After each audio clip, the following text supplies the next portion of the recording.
ہوتا ہے, مینٹلی بھی آدمی ڈسٹرب ہوتا ہے, تو یاد رکھو یہ اللہ نے آپ پر اتنی زبردست خواہش اس لیے مسلط کی ہے تاکہ آپ نہ چاہتے ہوئے بھی شادی پر مجبور ہو جائیں, اور شادی میں فطرت آپ کے دلائل ماننے کے لیے تیار نہیں ہے.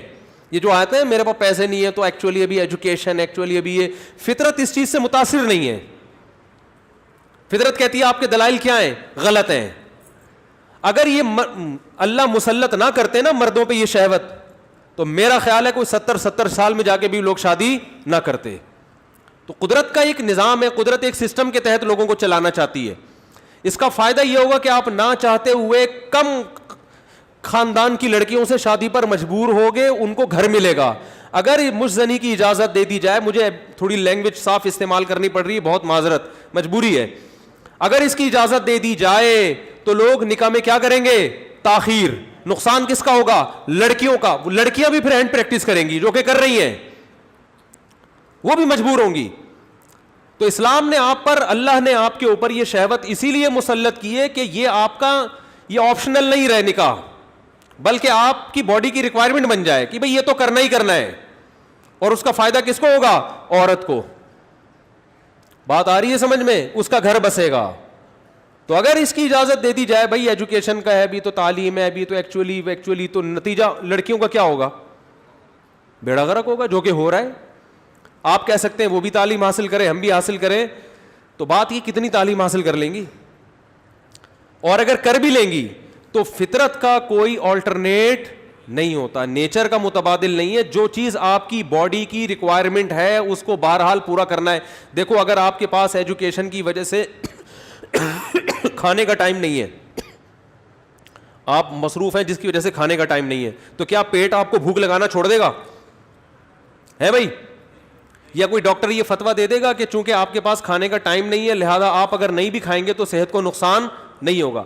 کوئی بھی سمجھدار ڈاکٹر ہوگا وہ کہے گا بھائی آپ کے پاس ٹائم ہو یا نہ ہو آپ کے باپ کو بھی کھانا پڑے گا آپ کو, ورنہ باڈی کا نقصان ہوگا. تو یاد رکھو جس طرح روٹی ضروری ہے مرد کے لیے, اسی طرح عورت, اور عورت کے لیے اسی طرح مرد ضروری, باڈی کی ریکوائرمنٹ ہے. تو اسلام چونکہ نیچر کے خلاف نہیں چلاتا آپ کو, اس لیے اسلام نے تمام راستے بند کر دیے خواہش پوری کرنے کے, کیونکہ وہ سارے ان میں سے کوئی بھی نیچرل نہیں ہے. صرف ایک ہی نیچرل ہے کہ مرد کا کانٹیکٹ عورت سے اور عورت کا مرد سے, اس کے علاوہ کوئی نیچرل نہیں ہے.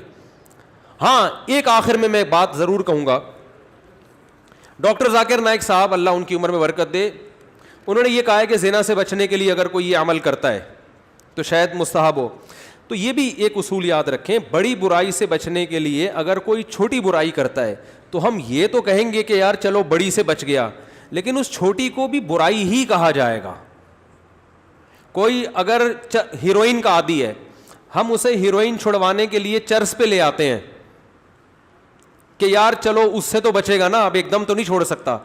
تو یہ اس عمل کی یوں تو تعریف کی جائے گی کہ یار چلو اس برائی سے بچ گیا, لیکن اس کی بیس پہ چرس کو آپ یہ کہہ دیں, شروع کر دیں کہ چرس جائز ہے یا وہ بھی کوئی افضل چیز ہے, اس کی پھر بھی اجازت نہیں ہوگی. تو اصل راستہ یہی ہے کہ کسی کو زنا کا خطرہ ہے, بھاگے وہاں سے بس, اور وہ کس کی طرف لپکے, نکاح کی طرف لپکے, معیار اپنا گرائے. اور پھر بھی نکاح نہیں ہوتا تو روزے رکھے کثرت سے تاکہ جسمانی قوت ٹوٹے. اور آخری بات یہ کہ یہ جو عمل ہے ہینڈ پریکٹس کا, یہ زنا سے انسان کو بچاتا بھی نہیں ہے. یہ بھی 100% غلط ہے کہ اس کے کرنے سے آدمی زنا سے بچ جاتا ہے, کیونکہ اس میں آدمی کی ڈیزائر پوری طرح پوری نہیں ہوتی, اس کی ٹھڑک بڑھتی ہے, کم نہیں ہوتی.